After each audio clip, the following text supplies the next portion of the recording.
Espero que lo haya disfrutado. Parecería que sí. El mundo tiene muchas teorías de lo que ocurre en el interior de las personas. Conté 6 cosas diferentes que se dice sobre Catherine. Pobre Catherine con todos sus problemas. Esta es una de ellas. Se le puso la etiqueta de claustrofóbica. Otra cosa que se dijo de ella es que tengo la urgencia. Y luego Bob Newhart le respondió cuando ella mencionó, dijo, mi horóscopo dice, y él responde, definitivamente no vamos a tocar ese tema. Ella cuenta, mi mamá me decía gordita, afirma que ha tenido este problema desde la infancia. Y luego, mientras nos reíamos, fue difícil oír cuando dijo, tuve este sueño. Y él responde, no vamos a tocar ese tema. El mundo tiene cientos de teorías y solo piense en un momento conmigo en qué está pasando con la gente y cuál es la causa de sus problemas. Hay una serie de teorías ambientales, mi padre no me amaba lo suficiente, o la teoría de que hay un niño interior herido, y después vienen las teorías químicas, es mi cerebro, los desequilibrios químicos en mi cerebro.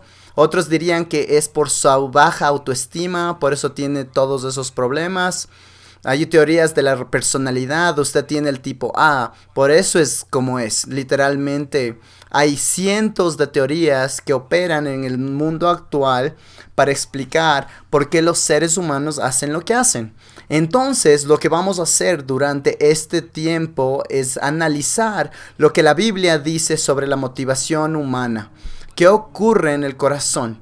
Este es un tema sumamente importante y permítame compartir un dato estadístico. Este término corazón, tanto en el Antiguo Testamento como en el Nuevo Testamento, se usan más de 1000 veces. Creo que usted va a estar de acuerdo conmigo cada vez que la Biblia usa una palabra más de 1000 veces. ¿No le parece importante que la estudiemos? Así que vamos a analizar por unos minutos en este tiempo qué es lo que significa en la Biblia la palabra corazón. Y vamos a estudiar juntos sobre este tema. En sus notas tiene un diagrama que le decimos de cariño el diagrama de los 3 árboles. Y vamos a probar su coordinación. Necesito que saque su diagrama y que al mismo tiempo vaya llenando el bosquejo. ¿Cree que pueda lograrlo eso el viernes por la noche? Así que usted llena los espacios en el bosquejo y en el diagrama de los 3 árboles, por lo que usted tendrá que voltear sus hojas y voy a hacer 2 cosas al mismo tiempo aquí para poner a probar mi coordinación y la suya. Vamos a mirar este diagrama y llenar el espacio punto 2 de su bosquejo que habla de algunos pasajes bíblicos básicos que tienen que ver con el corazón. Volveré al diagrama en un momento, pero vamos a ver Marcos capítulo 7 y mientras busca el capítulo 7, para ahorrarnos un poco de tiempo, voy a leerle lo que dice Proverbios 4:23 y Jeremías 17:9.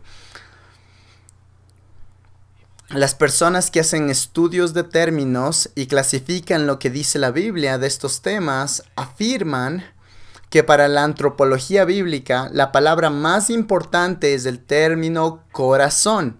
Si alguien me hubiera preguntado hace algunos años cuál es la palabra más importante según la Biblia para hablar de la persona interior, nunca hubiera respondido el corazón, hubiera dicho la palabra alma.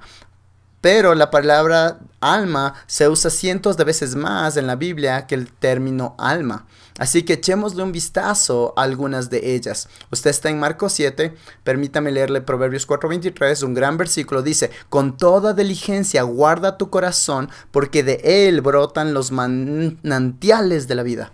Otro versículo famoso, Jeremías 17:9, más engañoso que todo es el corazón, y sin remedio, ¿quién lo comprenderá? Espero que el resultado de esta breve presentación sea que los versículos sobre el corazón empiecen a emerger de las páginas de la Escritura mientras analizamos por qué los humanos hacen lo que hacen. El pasaje principal que me gustaría que estudiemos por algunos minutos es Marcos capítulo 7 y empezaré leyendo el versículo 21. Como podrían adivinar, aquí es el Señor que está hablando con los fariseos. Y cuando pensamos en los fariseos, yo sé la clase de palabras que vienen en mi mente cuando pienso en un fariseo y probablemente también están en la suya. Pensamos legalismo, justicia propia, pensamos en hipocresía. Pero me gustaría que por un momento pensemos en los fariseos al estudiar un poco sobre los fariseos, siempre he pensado en ellos como el equipo soñado de un pastor. El equipo soñado. Suena raro, ¿no cree?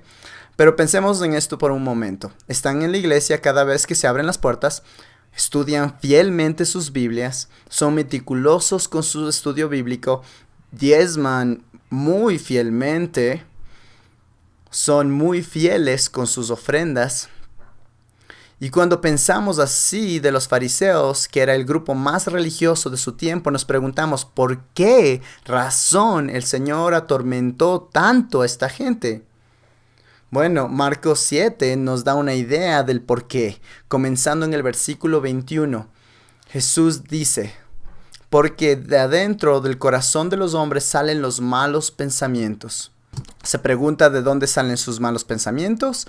El Señor afirma que del corazón. Fornicaciones, robos, comienzan en el corazón. Homicidios comienzan en el corazón. Adulterios, el corazón. La siguiente frase es interesante porque tiene una dinámica que es al mismo tiempo interna y externa, obras externas y avaricias internas en el corazón. Maldades, engaños, sensualidad, envidia, calumnia, orgullo, insensatez. Todas estas maldades de adentro salen de contaminación al corazón. Mira un poco más arriba en el capítulo y el Señor cita un versículo famoso de Isaías en el versículo 6. Y él les dijo: bien profetizó Isaías de vosotros hipócritas, como está escrito: este pueblo con los labios me honra, pero su corazón está muy lejos de mí. Mas en vano me rinden culto, enseñando como doctrinas preceptos de hombres. Traje conmigo uno de mis juguetes favoritos, mi puntero láser, para poder enseñar algunas cosas. Vamos a ver qué se refiere la Biblia con esto llamado el corazón. Empecemos llenando este diagrama. Empecemos aquí y vamos a avanzar en dirección de las manecillas del reloj en el diagrama. Comencemos con la presión en la parte de arriba. Nuestros aconsejados acuden a nosotros porque tienen problemas, experimentan las presiones de la vida. Compárelo con el calor. ¿Qué causa el calor? ¿Qué causa la presión? Y si busca términos bíblicos para la presión, una de las palabras que vienen a la mente sería pruebas. Las circunstancias de la vida, las cosas que nos presionan. Queremos descubrir por qué esta persona con esta presión responde de esa manera. Lo llamamos diagrama de los tres árboles. Por este árbol, este otro árbol que está en el centro, y luego este otro árbol que está al otro lado. El árbol de los frutos malos, el árbol de los frutos buenos, y la diferencia que hace Cristo por causa del Evangelio en nuestras vidas. Aun si la presión en la vida nunca cambia, seamos realistas y tomemos como ejemplo una presión típica de Los Ángeles. La semana pasada estuve en Dakota del Sur y regresé el lunes por la mañana. Después de ver kilómetros y kilómetros y kilómetros de llanuras abiertas en Dakota del Sur, volví y aterricé en el aeropuerto donde vi kilómetros y kilómetros y kilómetros de automóviles. Hablemos un rato sobre cómo el tráfico nos causa presión en nuestras vidas. ¿Cómo responderemos a la presión del tráfico? El calor, las pruebas, las circunstancias de la presión.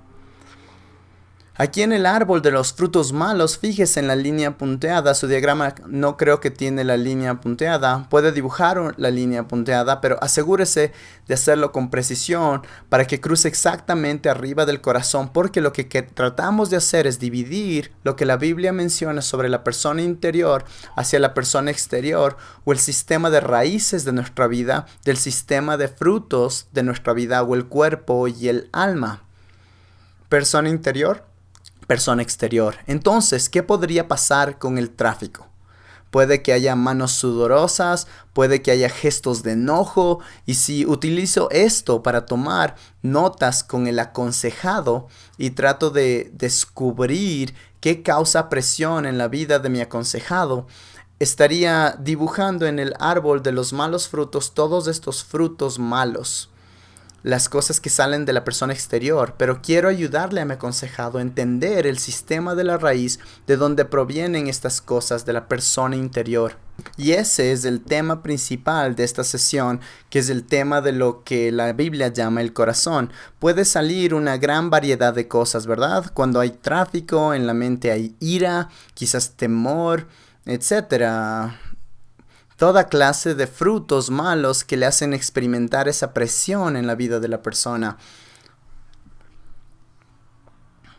Arriba a la derecha tenemos un principio bíblico, la siembra y la cosecha. Este no es solamente el principio bíblico de que lo que siembro voy a cosechar, eso ya redarguye lo suficiente, ¿cierto? Lo que siembre, eso es lo que voy a cosechar. Simplemente todo el libro de Proverbios está basado sobre ese principio. Hijo mío, si vas a esa dirección, vas a conseguir esto en la vida. Pero, hijo mío, pero si vas por el otro lado, esto es lo que recibirás en tu vida.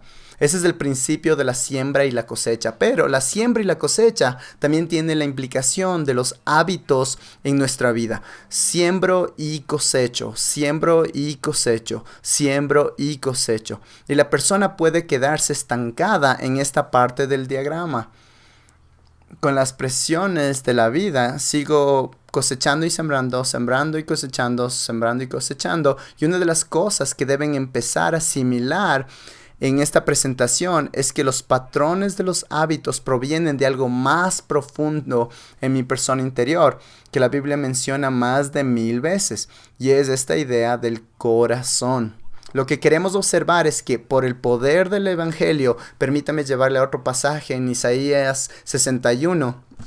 Por favor, abra su Biblia en este pasaje, Isaías 61. Que el Señor, por el poder del Evangelio, quiere darnos la libertad. Él dice cosas como esta, maravillosas palabras que el Señor nos promete. Juan 8:32, conoceréis la verdad y la verdad os hará libres. Él lo hace posible para que pueda haber un cambio, para que no tenga que seguir sembrando y cosechando en este lado. Aun cuando la presión de las circunstancias de mi vida no cambien, puedo aprender a sembrar y cosechar a partir de un corazón que produzca buenos frutos en mi vida, en vez de malos frutos en mi vida. Escuche lo que dice Isaías 61. Me encantan los versículos que voy a leer en Isaías 61:1 y luego la primera parte del versículo 2. Esta es la belleza del Evangelio, lo que le prometemos a la gente, que no tienen que quedarse estancados. El Espíritu del Señor, dice, está sobre mí. Aquí está hablando el Mesías, porque me han ungido. El Señor es el Mesías. El ungido es la misma palabra para Cristo. El Cristo es el ungido, para traer buenas nuevas. ¿Y qué palabra usamos para eso? El Evangelio. A los afligidos. Me ha enviado para vendar a los quebrantados de corazón y para proclamar libertad a los cautivos y liberación a los prisioneros. Y esto es maravilloso, para proclamar gracia, para proclamar el año favorable del Señor. La centralidad del Evangelio, el Señor no solamente me salvó para darme una póliza o boleto para que algún día pueda llegar al cielo. Gloria a Dios por eso, porque sí lo hizo, pero el Evangelio es mucho más que eso. Él nos salva para que cambiemos y no perezcamos, nos parezcamos a Cristo. Aun si las circunstancias no cambian, puedo aprender a responder diferentemente a la misma presión, como el tráfico o cualquiera que sea la presión en la vida. Puedo responder, mi sistema de raíces puede cambiar, mi persona interior puede cambiar por el poder del Evangelio para que salga un buen fruto. ¿No es eso unas buenas noticias? Ese es el poder del Evangelio que cambia vidas, y luego puedo aprender nuevos patrones, hábitos. En lugar de sembrar y cosechar en este lado, a través de la santificación progresiva puedo aprender a crecer y cambiar la siembra y la cosecha del lado bueno.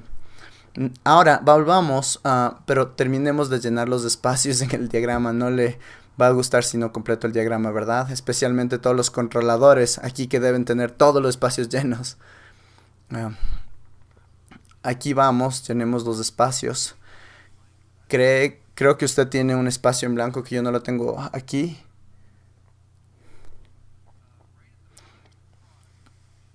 Debajo de la cruz debe escribir estas palabras: el Evangelio y todo lo que implica. El Evangelio y todo lo que implica. Me gusta decirlo así, no solo el Evangelio, porque el Evangelio no es solamente las buenas noticias de que usted puede salvarse e ir algún día al cielo, sino que el Evangelio tiene toda clase de implicaciones de lo que el Señor quiere hacer en su vida para cambiarle, para ayudarle a crecer y cambiar. El Señor no le dejó estancado ni le dejó solo. Mire los recursos que Él le ha dado para crecer y cambiar a usted y a su aconsejado. Hay más de 60 unos a otros en el Nuevo Testamento que fueron hechos para relaciones, para caminar juntos unos con otros, ayudarnos mutuamente a madurar en nuestra relación con el Señor.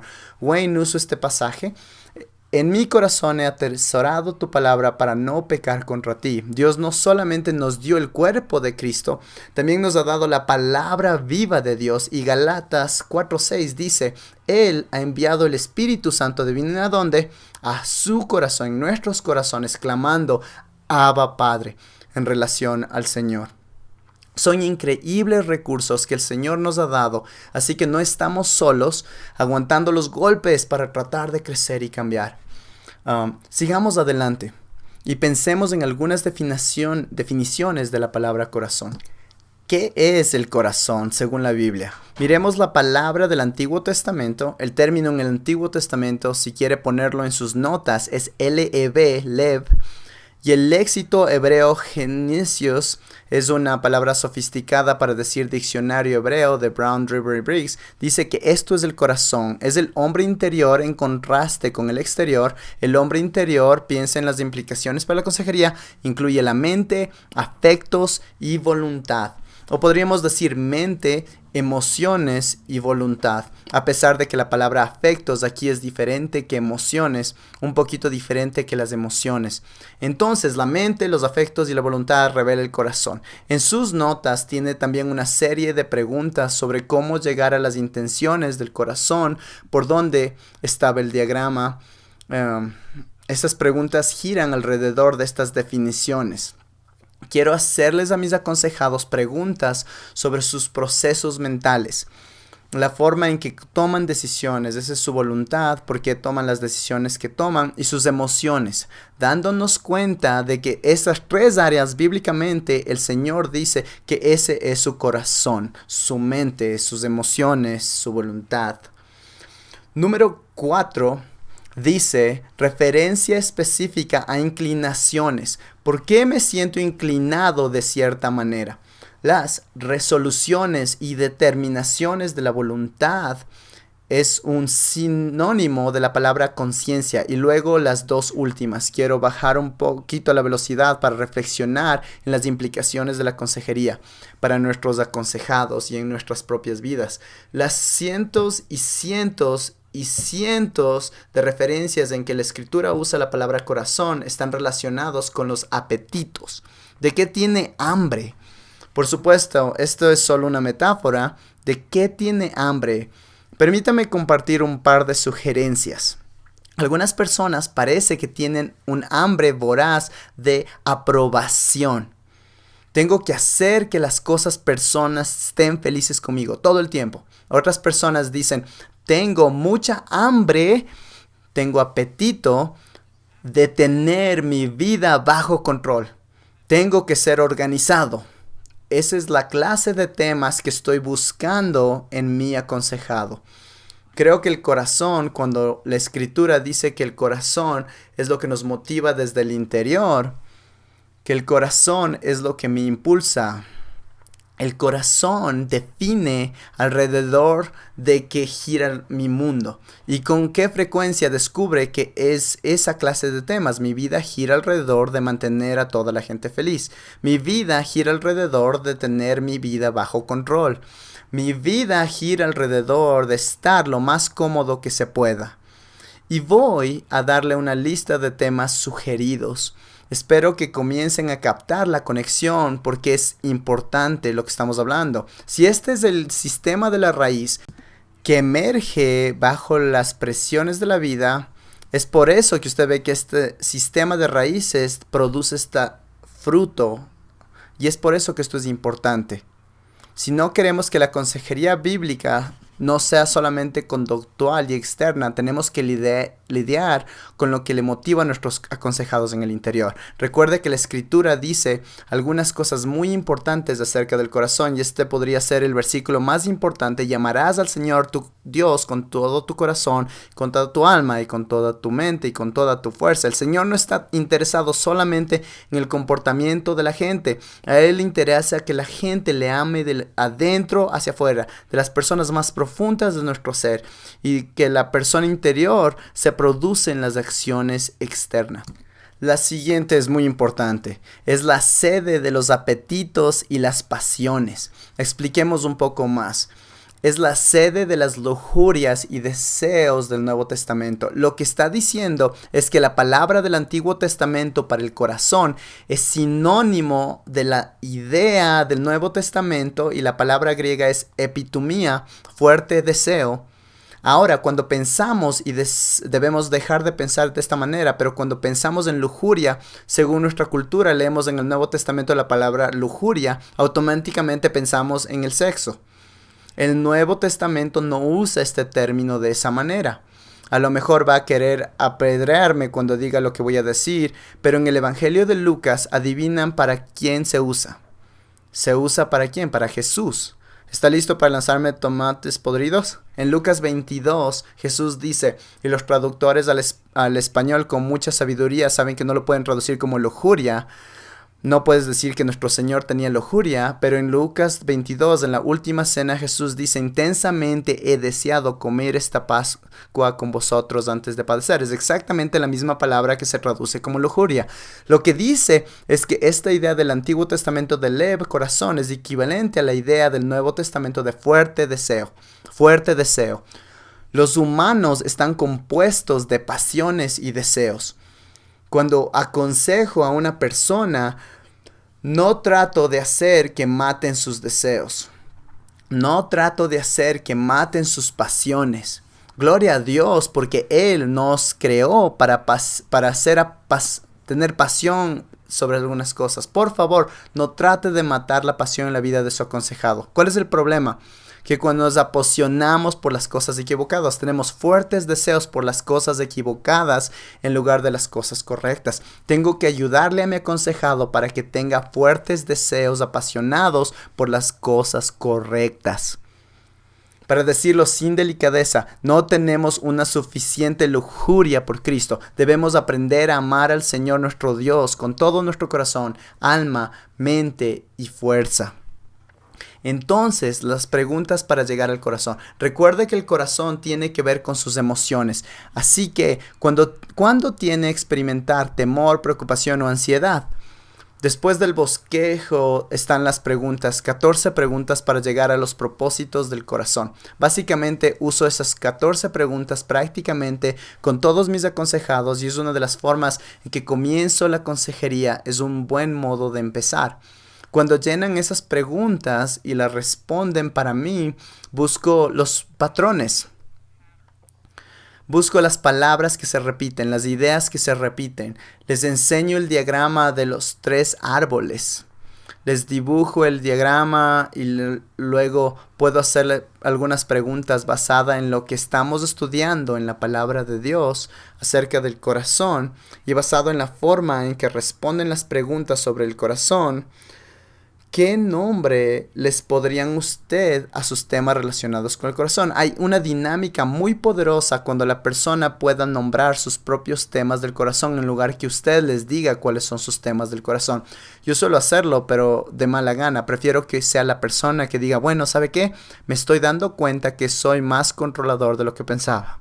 O me aferro a mi comodidad más de lo que pensaba. Wow, soy un complaciente con las personas. Nunca había entendido por qué me preocupa tanto que la gente me acepte, pero ahora lo entiendo. Ese es mi corazón.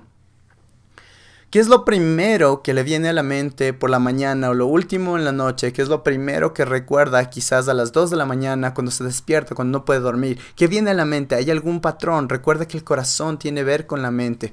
¿Qué llama la atención de sus ojos? Recuerde que el corazón tiene que ver con la voluntad. Usted toma la decisión de usar sus ojos de cierta manera. ¿Por qué mira las cosas que está mirando? ¿Qué le dice esto acerca de sus motivaciones interiores? ¿En qué situaciones lucha con la ira? Aquí volvemos a las emociones. ¿Qué cosas se ha dado cuenta que tratar de evitar? Ahora vamos a Hebreos 4:12, un pasaje muy importante sobre el corazón, y reflexionemos unos momentos en Hebreos 4:12. He oído muchos sermones sobre Hebreos 4:12, pero hasta hace poco no se hablaba mucho de la última frase de Hebreos 4:12. Hebreos 4:12 es uno de esos maravillosos pasajes de la Escritura que describen por qué somos consejeros bíblicos. Porque la palabra de Dios es viva y activa y es más cortante que una espada de dos filos. Y debido a que creemos que la palabra de Dios está viva, queremos usarla para aconsejar a la gente. Pero dese cuenta lo que dice el resto del versículo. Porque la palabra de Dios es viva y eficaz y más cortante que cualquier espada de dos filos. Penetra hasta la división del alma y del espíritu, de las coyunturas y los tuétanos, y es poderosa para discernir los pensamientos y las intenciones del corazón. Hay muchas implicaciones en esta pequeña frase, pero considere una conmigo. Una teoría psicológica muy popular actualmente dice que su persona interna es pasiva, que en realidad usted es una víctima, que su entorno es el que actúa en contra suya y realmente no puede evitarlo porque usted es bueno por dentro, pero es culpa de su entorno, es culpa de la cultura, de su padre no le amó suficientemente. Hay una gran variedad de teorías del entorno sobre el por qué usted hace lo que hace. Sin embargo, la Escritura no dice que su persona interior es pasiva. Según este versículo, la Escritura dice que nuestra persona interior es activa. Nosotros lo diríamos de esta manera: usted tiene un corazón que adora, tiene un corazón que está vivo y coleando, tiene pensamientos, tiene intenciones. Otra forma de decirlo sería la siguiente: si no aprendo a disciplinar a mi persona interior, simplemente viviré con naturalidad en los deseos pecaminosos de mi corazón. Usted puede aprender una buena teología en las canciones sureñas de gospel de vez en cuando. Yo soy del sur, vengo de Virginia y me gusta la música sureña de gospel. ¿Alguien dice amén? ¿Alguien más le gusta la música gospel?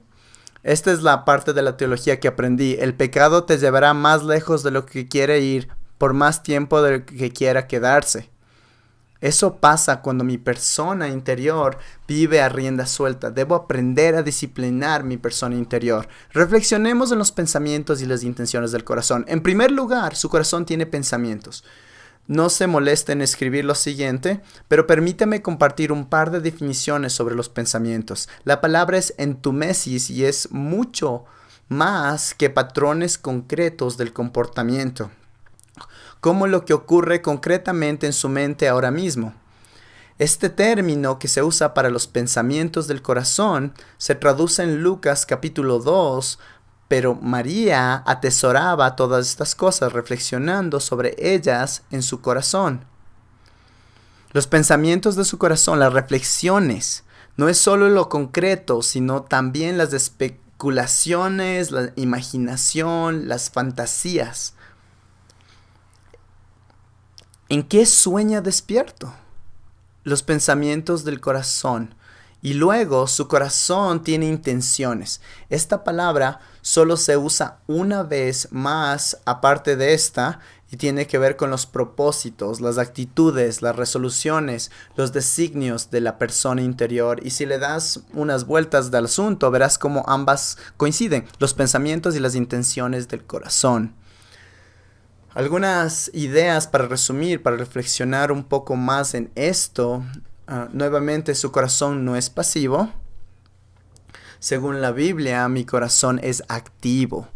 Esto no lo creen los psicólogos seculares. Me gustaría poner un par de frases rápidamente de Abraham Maslow, quien es famoso por su pirámide de necesidades, y luego pondré una frase de Carl Rogers. Ellos no creían en la naturaleza pecaminosa. Por ejemplo, Abraham Maslow declaró: hasta lo que sé, no tenemos ningún instinto intrínseco para el mal. Usted lee eso y se pregunta entonces, ¿cuál es el problema? Él diría que es el entorno, la forma en que el entorno actúa en nosotros. Si uno piensa en términos de necesidades básicos, los instintos, al menos al comienzo, son todos buenos, o quizás deberíamos ser técnicos y llamarlos premorales, no son buenos ni malos. Ahora un poco de Carl Rogers. Para mí mismo, a pesar de que estoy muy consciente de la cantidad de comportamientos destructivos, crueles y malévolos en el mundo, desde las amenazas de la guerra hasta la violencia en las calles, no encuentro que el mal sea inherente en la naturaleza humana. Entonces, ¿de dónde viene?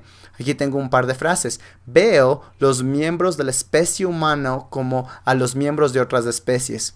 Por cierto, si somos una especie, ¿qué somos? Somos animales. Por lo que ahí surge un poco de teoría de la evolución. Son esencialmente constructivos en su naturaleza fundamental, pero dañados por su experiencia. Luego agrega, la experiencia me lleva a creer que las experiencias culturales son el factor principal de nuestros comportamientos malvados. En sus notas tiene un resumen de las ideas acerca del corazón. Vamos allá para usted Tengo 4 ideas de resumen. Permítame alcanzarle. Entonces, para el no creyente, Jeremías 17:9, el corazón no es fundamentalmente bueno. Todos lo sabemos, lo entendemos. Punto número 2. Quiero tratar de capturar la idea de que algo ocurre diferente, distinto, cuando usted se convierte en un seguidor de Cristo. Segunda a los Corintios 5:17 dice, de modo que si algún está en Cristo, nueva criatura es. Aquí ocurre un cambio fundamental y estoy tratando de capturar cuál es la lucha en la persona interior. Así que el segundo punto dice lo siguiente, como cristiano unido con Cristo, amén. Eso dice Romanos 6. Todavía luchamos con anhelos rebeldes, deseos pecaminosos, impulsos equivocados. A veces puedo ser tan exigente con mis necesidades, pasiones pecaminosas, expectativas extraviadas, lo que la teología reformada llamaría remanente de pecado, a pesar de que somos nuevas creaciones en Cristo. La última oración es quizás la más importante, dice así, la santificación todavía debe ocurrir en el corazón. El Señor quiere cambiarme de adentro hacia afuera. Tercer punto, ya lo mencioné, así que me lo voy a saltar y luego vamos a Proverbios capítulo 20, versículo 5. Usted puede entender al corazón, pero se requiere un gran esfuerzo. Observe que dice Proverbios capítulo 20, versículo 5. Estamos a punto de hacer una transición crucial. Proverbios 20, capítulo 5. Como aguas profundas es el consejo en el corazón del hombre. Detengámonos a pensar un poquito en esa frase. Como agua profundas es el consejo en el corazón del hombre. Piense en un pozo de los antiguos. Hágase la idea de que tiene un techito encima con un balde que baja al pozo, se lo puede imaginar. Entonces el balde va descendiendo y usted está de pie en el borde del pozo mientras observa cómo el balde desciende, luego de algunos metros desaparece porque aquí abajo está tan oscuro cuando llega a las aguas profundas. Como aguas profundas es el consejo del hombre. Es difícil. ¿Podré algún día entender completamente las motivaciones de mi corazón? Por supuesto que no. Pero, ¿puedo entender las motivaciones de mi corazón? Sí. El hombre de entendimiento lo sacará. Piense en un sinónimo de entendimiento en el libro de Proverbios. ¿Cuál sería la palabra? Sabiduría. Parte de nuestro sueño en los movimientos de consejería bíblica es enseñarle a la gente a que aprenda a ser sabia con respecto a su corazón, que esté un poco más en sintonía con las motivaciones de su persona interior, especialmente porque las Escrituras dice que el Señor quiere que le amemos con toda nuestra persona interior, con nuestro corazón, alma, mente y fuerza. Ahora, hagamos una transición crucial que parecerá un salto lógico por un momento, pero realmente creo que el corazón es nuestro centro de adoración. Solo piense en este versículo, y no está en sus notas, pero esto le ayudará a entender la idea desde el principio. Mateo 6:21, nuestro Señor dice algo muy importante, porque donde está tu tesoro, allí estará también tu corazón. Yo no creo, y estuve forcejeando con esto por mucho tiempo, está diciendo el Señor que lo que invirtamos en nuestro corazón hará que este cambio nuestro corazón lo seguirá. O está diciendo el Señor que lo que usted invierte revela donde ya está su corazón. Después de mucho debatir en mi mente, me quedé con la segunda opción, que donde está su tesoro revela donde también está tu corazón. Analicemos por un momento lo que es el tesoro, para hacer la conexión con la adoración. El término antiguo en inglés para adoración es, ¿alguien sabe? Es valor, valer algo. Porque vamos a la iglesia, ¿para qué vamos a la iglesia el domingo por la mañana? Porque el Señor lo vale, lo valoramos, lo atesoramos a Él. Donde esté tu tesoro, allí estará también tu corazón. Debemos preguntarle a nuestro aconsejado y comenzar con nosotros mismos para que no seamos hipócritas cuando le enseñamos a nuestro aconsejado qué es lo que mi persona interior atesora. Bueno, ¿cómo podemos darnos cuenta cuando una persona atesora alguna cosa? ¿En qué se invierte? ¿De qué habla? Puede revisar la lista y pensar en cómo nos damos cuenta de lo que una persona considera valioso, y así se empiezan a juntar las piezas de lo que significa amar al Señor nuestro Dios con todo el corazón, alma, mente y fuerzas. Espero que capte la idea de que cuando alguien viene a pedir consejería no se trata solamente de voy a ayudarle con su depresión, voy a ayudarle con su temor. En realidad, lo que estoy buscando, tal como Wayne lo expresó tan bien en la sesión anterior, se trata de hacer discípulos. Puede que se requiera un cambio de paradigma en esta persona, en cuál es el propósito de tu vida, qué es lo que valora, qué es lo que atesora en su corazón. En realidad, la adoración es la esencia. Yo creo que fuimos creados para ser adoradores del Dios vivo y verdadero. Hay muchos versículos que podríamos ver. Por el tiempo, solo voy a citar 1 Corintios 10:31. No pierda de vista una pequeña frase que es muy importante. Con frecuencia lo citamos así: ya sea que comáis o bebáis, hacedlo para la gloria de Dios. Así perdemos esa frase tan importante. Entonces, ya que comas o bebáis o que hagáis cualquier otra cosa, hacerlo todo para la gloria de Dios. Si piensa nuevamente en el diagrama, eso incluye el momento candente de mi vida, que podría ser el tráfico en Los Ángeles. Cómo manejo en este tráfico es un acto de adoración. Es difícil, ¿verdad? Cómo manejo en este tráfico como un acto de adoración. Entonces, a pesar de las circunstancias, la situación candente en mi vida, la presión no cambia. En el lado izquierdo del diagrama, la forma en que yo respondo desde mi persona interior ante la presión de la vida puede cambiar. Porque en vez de adorar lo que adoraba en el lado derecho, estoy aprendiendo a adorar al Señor en el lado izquierdo. Esta es la razón por la que antes en el diagrama teníamos en el lado derecho adoración de ídolos. Juan Calvino lo expresa de esta manera: el corazón humano es como un caldero que constantemente saca burbujas de ídolos. Es la tendencia de los seres humanos poner las cosas en el lugar de Dios. Ese es el siguiente punto en el bosquejo, Romanos 1:25, para que pueda verlo con sus propios ojos. Abra su Biblia en Romanos 1:25. Es un versículo básico sobre la naturaleza humana. Romanos 1:25. Un versículo básico sobre la humanidad dice así: porque cambiaron la verdad de Dios por la mentira. Piensen nuevamente en el diagrama de los 3 árboles, el lado derecho, lado izquierdo. Cambiaron la verdad de Dios por la mentira y adoraron y sirvieron a la criatura en lugar del Creador. Y Pablo no puede evitarlo, es un adorador, así que dice: ¿quién es bendito por los siglos? Amén. Adoraron y sirvieron a las criaturas en lugar del Creador. Y ya cité Mateo 6:21, porque donde esté tu tesoro, allí estará también tu corazón. Ahora voy a poner una imagen en la pantalla y ustedes pensarían que es una exageración, pero ahí va. ¿Por qué? Yo sé lo que está pensando, ahora sí se está pasando. ¿Cuál es la razón por la que bajo la presión de la vida, reflexione conmigo, querido hermano, ¿Cuál es la razón por la que, bajo la presión de la vida, pensamos necesito una buena taza de café bien cargado en vez de necesito pasar un tiempo con el Señor? O esta otra. De hecho, vi esto en una cafetería. Estaba en un adhesivo que decía, literalmente estaba esta imagen y decía, el café es Dios. Adoramos y servimos a la creación en lugar del Creador. Fuimos creados para tener una relación con el Creador. Fuimos creados para algo increíblemente grande. Fuimos creados para Él, que como dice el Salmo 18 es nuestra roca, baluarte, refugio. Pero tenemos la tendencia de acudir a cosas como esta o quizás esta otra.